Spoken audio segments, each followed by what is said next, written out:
TV for TV gang. It's a beautiful Saturday and you're chilling with me, your host Lula Blue. I am super excited to be bringing you another interesting young person. You know me, I'm always getting those people and getting them here so that you guys can listen to them talk on our podcast. Anyway, today we're chilling with Simon from Marcelo Simon show. He's like the brain behind the show, and also he is a student at the University of Witwatersrand, Johannesburg, and he has chilled with a lot of big personalities. And today he's here to spill all the beans about it. Welcome, Marcelo Simon. Simon, welcome to Hot TV. Thank you for having me. I'm really honored to be here. I'm happy that you're here because I want to know everything about Simon. So, 4 years ago, Simon started his YouTube channel. I don't know what it was called 4 years ago, but he was preaching, and one of the videos that I saw, one of the videos that you uploaded from during that time, you were referred to as pastor. So tell us a little bit about that. Actually, it's not 4 years ago, to be honest. I created the account in 2017. They shot me this video at school, and I loved the video. I uploaded it on YouTube, 2017. Then that's the only video that has been there the whole of 2017 until 2018. I think 2018 around May. Actually, I'm not a pastor. I'm not a pastor, by the way. 2018, I was doing grade 11 in Wattville in Benoni. Then my friend, it's a friend from church, we decided to host a revival, at church. Hosted that revival, and then we love shooting, to be honest. That I think is one of the main reasons why I chose film and TV adverts. I'm doing film and TV. But beside me loving shooting, growing up I love like acting and all the stuff, so I was fascinated by that. So this habit of recording things while I was growing up kind of grew up with me. And then 2018, when we hosted that revival, my friend shot me. We had cameras taking pictures, we had phones recording the sermon. Then I was like, I want to document this so that my kids and like everyone who's gonna meet me in the future know where I started. Posted the video, we hosted another one, I posted the video, and it happened at times when I was at school. They would give me a slot. I will preach at school, Then we'll record, I put it on YouTube. 2018, grade 11, 19, grade 12. I continued with that. Then COVID hit in 2020. I was already out of high school. 2020, 2021 came to vet, because like 2020, oh man, yeah. One of the things that actually happened to me was the lack of information, right? I was doing grade 12 in 2019. I wanted to do film and TV. All I knew is filming, right? So I didn't know what is the degree called. Where can I study? I only knew that I can do what I want to do. Media is at UJ. So my ignorant self, I applied at UJ only. UJ rejected me. They said we are full. I stayed home 2020. I was in Springs. So I was like doing nothing at home the whole year. It's kind of not good. I registered at UNISA to do media also, distance learning. So the whole of 2020 I was doing distance learning at UNISA just to keep my mind busy. Then I wrote the book that's called Righteousness, 40 Days of Deciphering Righteous Life. I wrote the book from March, when the COVID was, like the lockdown when when it happened, it was really bad. Yeah, when you guys were busy sleeping and watching TV, I was busy writing the book. July, I finished the book. Now I wanted to publish, managed to raise some coins. So published the book I applied, 2020. I applied UJ again. They rejected me. Again? They said they don't have space. UP, UFS, Nelson Mandela, VET. UP, UFS, Nelson Mandela, they accepted me. I signed the form to go to UFS. On the week I was preparing to leave, VET sent me an email. Said they have accepted me. I was like, damn, there's no need for me to go to UFS. VET is just around the corner. I did my registration. I came to VET 2021, and I continued with the YouTube channel. I did virtual interviews with Manakaranaka, Trevor Gombe, Maluski Kawa. My first guest on the show, I need to acknowledge this. My first guest on the show, actually the person I approached before even doing the interview was Bonga Makanya. Do you know Bonga? Yeah, I don't think I do. You must check him on Instagram. It's Bonga Makanya. It was SRC in 2021. So I love Bonga a lot. Bonga in Kanakana, I love these dudes a lot. So I approached Bonga on campus. I was like, hey man, I have this idea that I want to do, I was like, yeah, I told him the idea. I was like, sure, do it, man. It was my first guest live on IG, did the interview, and then I did with others. And I downloaded those interviews on Instagram, I uploaded them on YouTube. Those I was doing simultaneously live on Facebook and YouTube, also recorded on YouTube. That's how it started. And now it's been how many years later? 2018. So you can say 18, 19, 20. 6 years. Yeah, you've really grown. But you don't have a lot of videos. Why is that?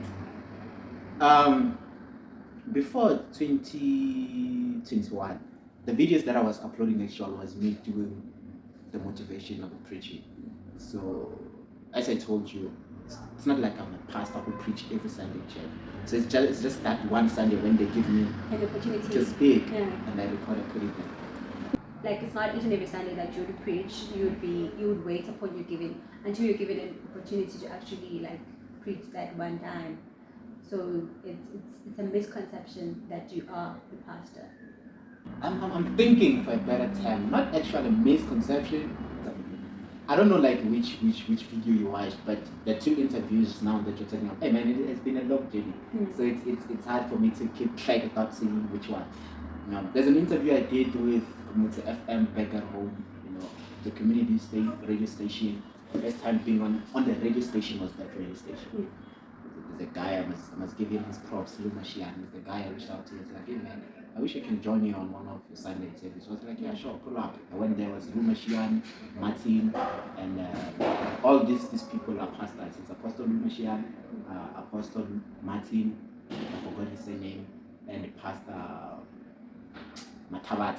I joined there. So years later, I think that was 2016. First time being on grade in that one, January 2016. I was doing grade 9. Yeah. So years later on, I did an interview there, if I'm not mistaken. So I'm not sure whether it's the one you saw or the one from Igogwez. But me, you will never find it anywhere, whether in my posts or in my videos where I call myself the pastor. It doesn't happen. You'll never find anywhere. So there's a time when you started the show, right? When you started doing the interviews, the Instagram lives and the Facebook lives, then you post. After posting, I think 4 videos, you posted some sermons of you preaching, right? And then after that, you then sticked to just posting the interviews. And then you changed completely the setting that you had. So what was going on around that time in your mind? Did you want it to be like a show where you post your preachings, and then you also have like the other side where you do interviews with people, and then you saw that wasn't really working out, and then you changed? Just that journey in terms of uploading content. Actually, that YouTube channel, man, was just me documenting my videos, like everything, whether motivation and sermons, those two parts, motivation and sermon, just put them on YouTube. keep them there, you know. On hard drives, I do lose phones and all the stuff and can't always have it. But if it's a YouTube channel, I can also log in, you know, let my kids see them in the future, you know. So when I started the interviews and I got a chance to preach again, I was like, okay, let me put that. But I saw like, nah, man. I saw a policy on Facebook when I was putting the policies of monetization policy. It says I can't monetize my videos if I'm talking about religion or politics. Those two terms stick with me. It's like, oh man, at the end of the day, I want to monetize these videos. So if I also mix religion and interviews, it's not like professional. But at the same time, I can't delete them. Part of the things that we spoke about with my team was like they outlined the fact that they are my teachings in the channel. I should delete them, right? Or we create a brand new channel for the interviews only. I was like, wow, creating a brand new channel, we start all over again, asking people to subscribe to process. Deleting them was like, nah, man, I won't delete them. Initially, this channel was this video. Let me just keep them and not uploading more videos relating to religion. Just upload interviews only.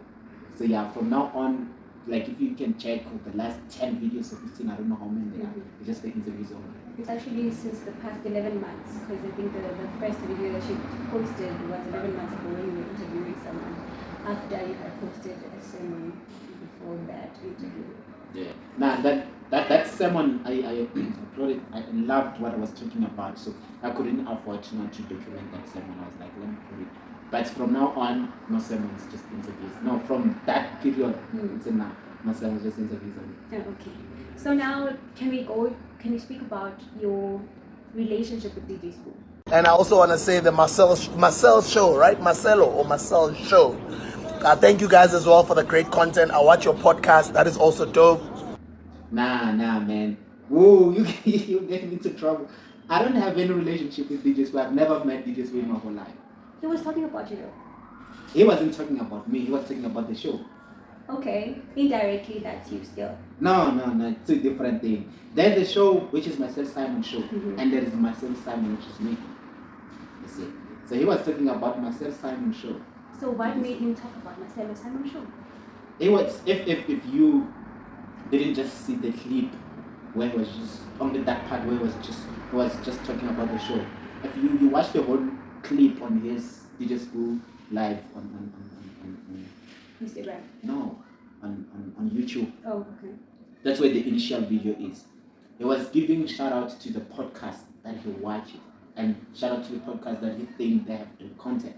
Oh. So he mentioned all the podcasts and then intentionally DJ School mentioned Marcelo Simon show. Yeah. And he said he knows what you guys are, he sees what you guys are doing. Yeah, because this is what we are doing because I always tag him if I'm talking about him on the show.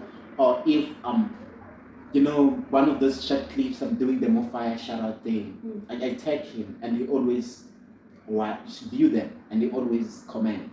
Oh. Yeah, he always send comments, Oh, because I think a lot of our viewers, who may be your viewers as well, may have seen that most of the time when you're on the show, you actually have the Mofaya drink with you, and then DJs speaking about you. Then that kind of creates more like it's like drops of evidence that they could be, they could be. I've never met DJ School in my whole life. I have never spoken to DJ School even in a phone call. Have you tried getting people to come to your podcast? The only time I spoke with DJ School was through DMs. We do speak from time to time, but it's not like we have a relationship. We don't have a relationship. Yes, I did try to reach out to him to come to the show. He doesn't have a problem. He's coming on October. Oh, that's wonderful. Yeah, we spoke months earlier. He's coming. He's just busy with his book. No, it's something that everyone knows about. So he said once he's done with the book, to publish the book, he can come to the show so that we can also speak about the book. Oh, that's wonderful. I guess you guys should tune into that. Subscribe to Marcelo's show, follow him on Instagram.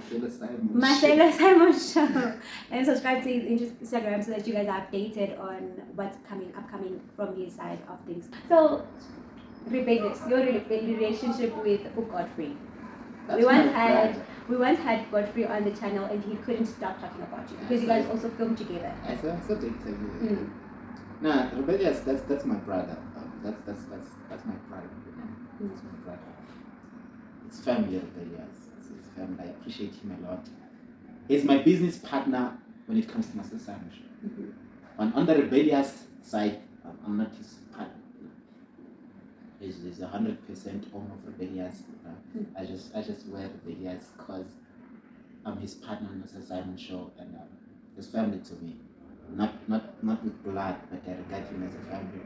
So yeah, Rebellious is a guy, man, that I love, that I appreciate. He reached out to me, I think, first year. Yeah, I think in first year. He reached out to me. I was like, hey man, I see you're doing. That was the time I was doing visual interviews, right? As I said earlier on, I did interview with Trevor Gumbi, Manakaranaka, Kendi Chamandebel. You know Kendi Chamandebel?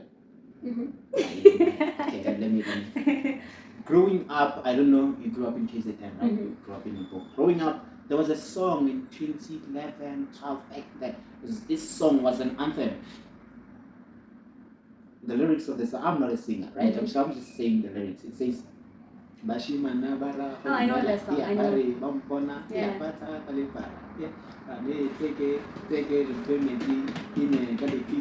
So that lady who sings that song. We could actually do like a video. So that lady who sings that song, I had her to come to my show. She's also an actor on Skim Sam. She's the mother of the show on Skim Sam. Oh, I know that lady. Yeah, if you're talking about Skim Sam, I know everything Skim Sam. Yeah, the mother of Lishon. Yeah, I did a virtual interview with her. So Rebellious is seeing these people that I was like, oh man, I love what you're doing. I think we should work together, but I don't know how, if I'm not mistaken, that was he said. So I was like, nah, sure, man. First year virtual interview, we couldn't work together. Second year, which was last year, now I started to do contact interviews. My first big celebrity to have her on contact was Mana Karana. Remember, I did a virtual interview with her. Yeah. So I reached out to her. I was like, I want to do contact. Can you come? She was like, yeah, sure. She came. Rebellious was part of that. So Rebellious is doing cinematography. That's filming. Simple terms. It's doing filming with other individuals, and doing lighting also at times. If you read the credits after each interview, you will see which role Rebellious is doing. You can find that he's doing 3 roles. In one interview. In one interview, or maybe 4. Depends. Some roles that he does, we don't even add them in credit because we don't want to see Rebellious everywhere. Yeah. We just give it to other people, you know, that they were co-doing the roles with him. So Rebellious, he does cinematography, does lighting at times, he does sound, at times he does editing. So if you see the interview from the beginning, he was the one who was doing 100% editing alone, you know. But from time to time, I think from the interview with Mamkheti Paging, where Mamkheti Paging was co-hosting Mahofu with me, you know, he did the grading, and then I came and did the editing, just the cutting and pasting, and he did the grading, you know. After shooting, we must color the footage of the thing. He did those. Then from there, me and him will share roles. Maybe if he does grading, I do the editing. If I do the grading, he does the editing. Then now, Rebellious is too busy. He can't do the editing. I'm 100% doing the editing. Since I was doing cinematography and lighting some other thing, or I'm doing the editing. So in a nutshell, Rebellious, he does anything that is possible for him to do that he can do. Even with the setup, we share ideas. Like, oh man, I love last week's setup. And it would be like, oh man, how about we try this? Even the camera, how about we position this and that? You know, yeah. So that sounds exciting. So within the team that you keep making mention of, that in my team, with my team, how many members do you have, and how did those people, like the rest of the people, get to be part of the team? To be honest, I just appreciate the friends I have. I never asked them to be my team. They were like, oh man, we see what you're doing, how can we help? Zenani was like, man, the visual interview, she was watching them. She's a good friend of mine, Zenani. She's a good friend of mine, I love her. She said, how can we help you? I see what you're doing. Then we spoke, you can do cinematography, you can do this. Lelita also, is a friend of mine, reached out. Dani Puskasana also did the same. Dimpomalad, she forcefully insisted to be part of the team. You know, I was like, nah, man, nah. She was like, nah, I want to be part of the team. Nubo also, who ended up leaving, and another guy who just left recently, Kahiso, he asked to be part of the team. The only person I asked who didn't even stay with us for a month, I won't mention his name. Yeah, this was the only person I asked. He never spent 2 weeks with us. He left due to other personal things. That was the only person I asked. And then they came. Now we have new 2 people who came. They also asked to be part of us. That is Tendo Muvamo. She asked to be part of us. She's doing 4th year in film and TV. And then there is Musa Maluleke. She's also doing 4th year in film and TV. So everyone, when I say my team, everyone that I have right now, we are about 7 or 8 or 9. I'm not sure. All of us were doing film and TV. Oh, there's another person. There's Bunolo Lepeng. She's doing dramatic arts. She's also part of the team. She also asked to be part of us. I never asked her to be part of us. Okay. No, I see that. So even like right now, that there's someone who asked to say what you're doing. How can I help? It's like I can't keep saying yes to everyone. Yeah, I do see that there could be because I was about to tell my viewers that hey, if you feel like you want to be part of the team, just go ask. Ask and it shall be given to you. No, being part of the team. Okay. Yeah, we are 7 now. 8 with me now. Yeah, we are enough now. I even think even this 7, 8 including myself, I think even this we are a lot now.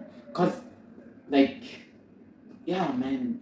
Like, I do see why the film and television students would come and approach you and want to be part of the team, like mostly people from that side, because it's also helps them sharpen their skills, And like as at the end of the interview, we have credit to say you did lighting, I did cinematography. So if you apply for a job, they say, let's see what you did previously. You can always refer to that way. Yeah, he was like, oh, look at my lighting. I'm the one who did everything. I was like, no, I was the one who was shooting, doing the cam. So it does work in their favor. But besides that, if there's a point whereby now we need to monetize our interviews, if now we are a lot, we're getting 10,000. You must think about that. It's like it's not about doing interviews. It must be like think ahead, be entrepreneurial, mindful of that. If I need to get paid, we get 10,000 now, right? You see 1,000, then left with 2,000. You need to share that 2,000 among the 8 of us. At least maybe something, But if we are 10, we get 100 grand, and then we say 10 rand. What are we going to buy with 10 rand? I guess that's when the signing of contracts comes in, because then they need to know that maybe when the channel starts monetizing and the monetization is not that much, then maybe they won't be getting anything at that time. But at some point, they need to be compensated, because I do see that they are volunteering, right? As much as it's helping them, but they are volunteering. With people who volunteer, you don't necessarily have to act as if you don't know that they're there volunteering, they're helping you. Once you get something, you remember them. You compensate them with something here and there. Doesn't have to be like, okay, fine, now we're sharing 20% each person, or we're gonna be equals and have the same shares. Because at the end of the day, you're the one who's responsible for getting the people. You're the one who's responsible for, like, the channel is yours. So at the end of the day, and the idea is yours. So at the end of the day, you probably should be getting more than everyone else. You just have to walk around it in a very professional, well-informed manner. No, I think something bothering me deep down, I feel like if I get the money and I'm in a position to start monetizing, those people who left, right, for whatever reason, maybe we have differences of Dimpo, she opened her own company, a media company. So she's too busy, she can't be both side managing her company and helping on the show. So I completely understand. So I feel like everyone who just left, if I'm in a point where I need to monetize, I need to give them once-off incentive to say, guys, you were with us initially to clear my conscience. So guys, you helped us build whatever we would have built by then. So you guys are part of this. This is what I have for you to say thank you. It's not like I am asking them, giving them money to come back or all the stuff. No, I'm just saying, guys, you helped us, and this is my appreciation to you. I don't want anyone to feel like if it happens. No, I'm not saying it's gonna happen, but if it happens, the channel will grow, we monetize, and in the future, I don't want someone to. Simon used me, Oh yeah. Like Simon is using me to get ahead in whatever he's doing. No, yeah. And it's surprising that you're actually saying that if the channel grows, seeing the numbers that the channel is reaching on TikTok, if is not even supposed to be part of the sentence. Congratulations on the million though. It was on Facebook. It was on Facebook. Yeah, but amazing numbers are on TikTok, right? Although I have like a huge following on TikTok, I mean, huge following is on Facebook, right? On TikTok is a minimum following, but numbers, even though Of the views.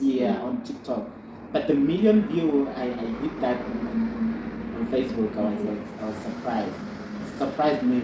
So with that only 1 million views, Facebook can dominate the other accounts. But in terms of when I upload the video, which one they more views on each video, excluding the 1 million views from Facebook, TikTok overcomes them. No. Yeah, TikTok, man, is amazing. Just recently, I have around 160 something views on a short video I uploaded with Popo Boy. Yeah, there's some toxic comments there. Yeah, so man, with Facebook, Instagram, and YouTube, the only thing that is holding us to grow, and any creatives there, including yourself, I think we should be grown now. The only thing that is holding us to grow is because they want us to pay for promotion. When you upload a video, you must pay to boost, to reach more audience. Facebook, YouTube, and Instagram, it's possible that when you upload something, you have 10,000 followers, it's only 1,000 or 500 they will be able to see that one. Others they can't see unless if they go to your account. It can't appear on their timeline. That's how it happens. Disadvantage. Yeah, it's a disadvantage. They want to pay for people that already support you, for them to see your post on their timeline. It's terrible, man. Like, we can't give up. It's terrible. It's part of the challenges that creatives face when they want to boost their work and want to reach a lot more audience than they initially were reaching. Yeah. So like just sorry to stay. There's a guy who just started a YouTube channel now called, it's a podcast. Let me just say, Justice. The podcast is called Justice, if I'm not mistaken.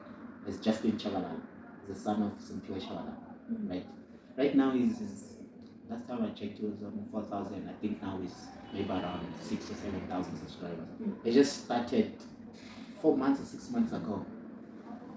I don't know on his case, but maybe he had mind that he invested in promoting the channel for him to grow that big. Because even if you can check on his Instagram, he doesn't have much following.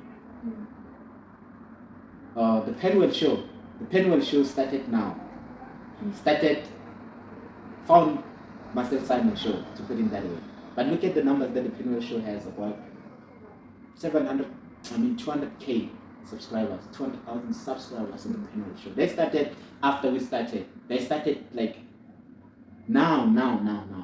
So with Penwell show, I think he has investors, although he's a businessman. He owns a couple of franchises. I think it's Chicken Licking, if I'm not mistaken.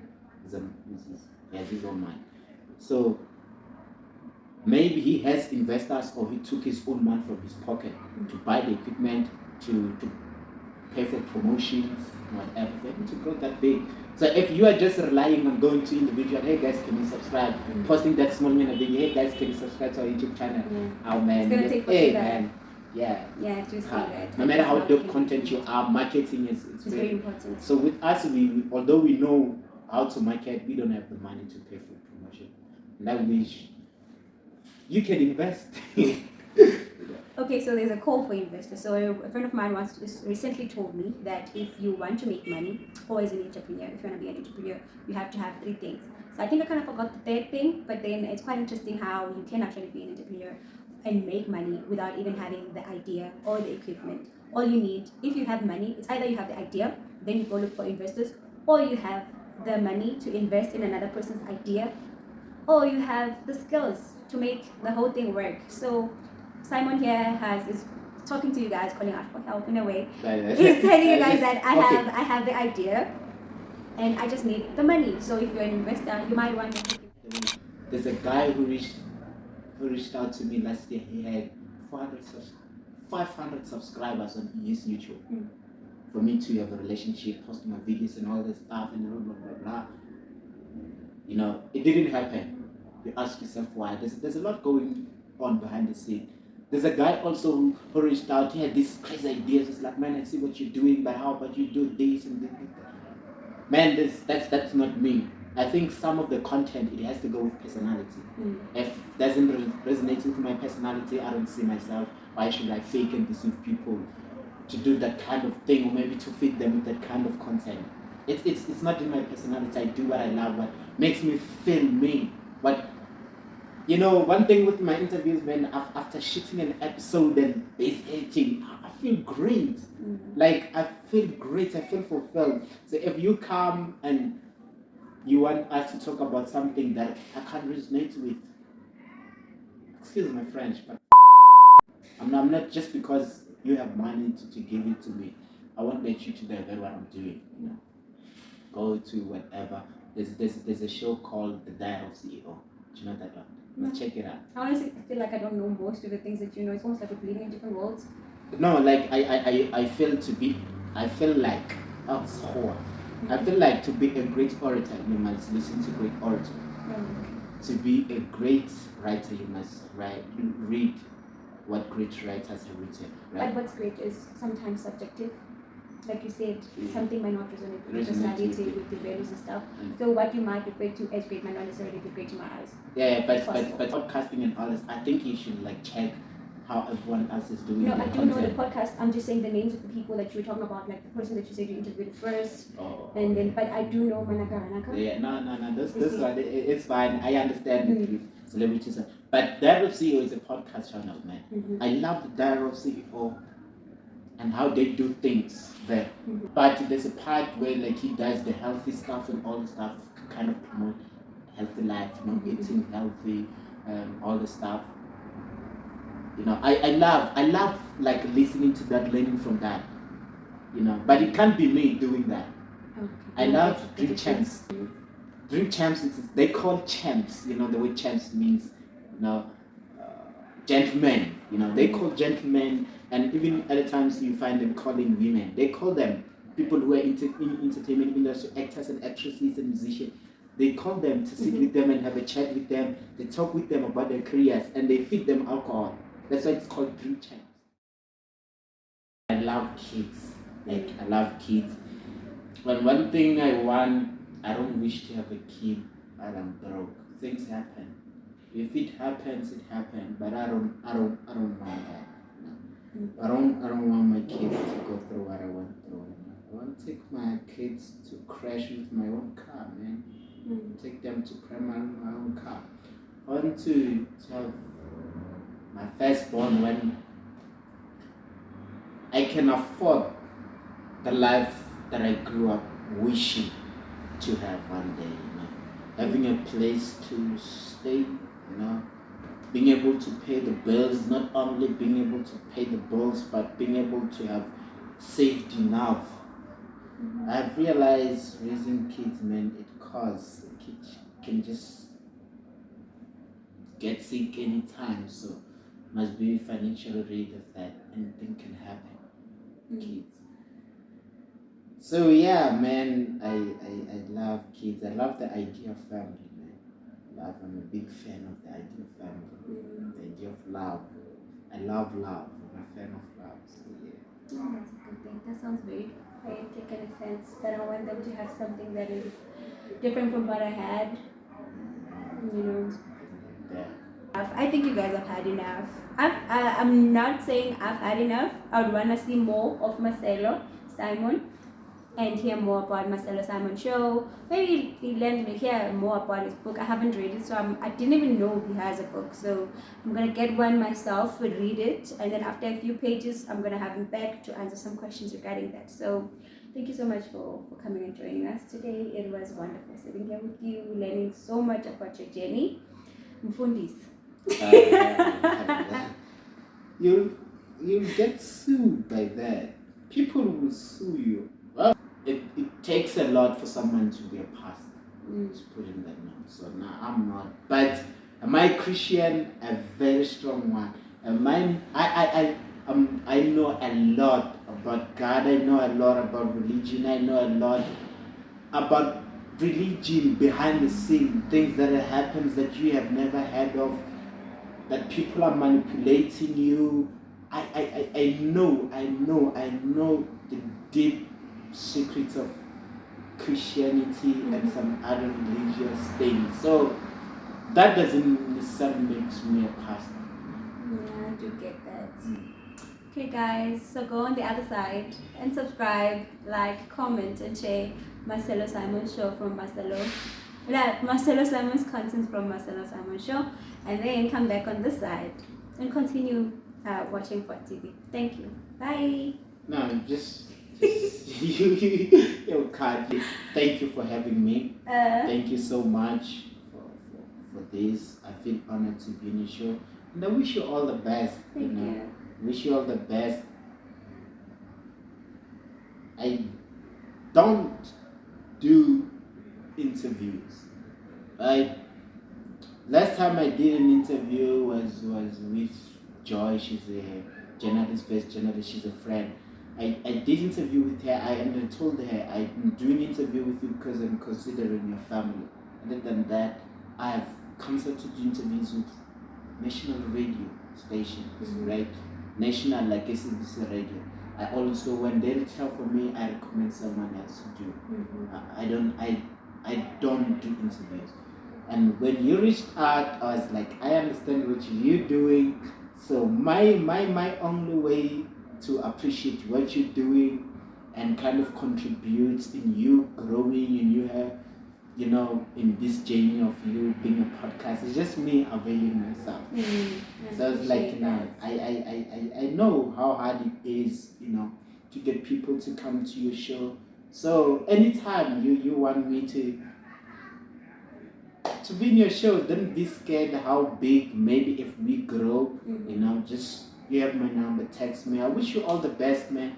I want to see you doing some dope things, having your own studio, having your own crew, having your own equipment, shooting.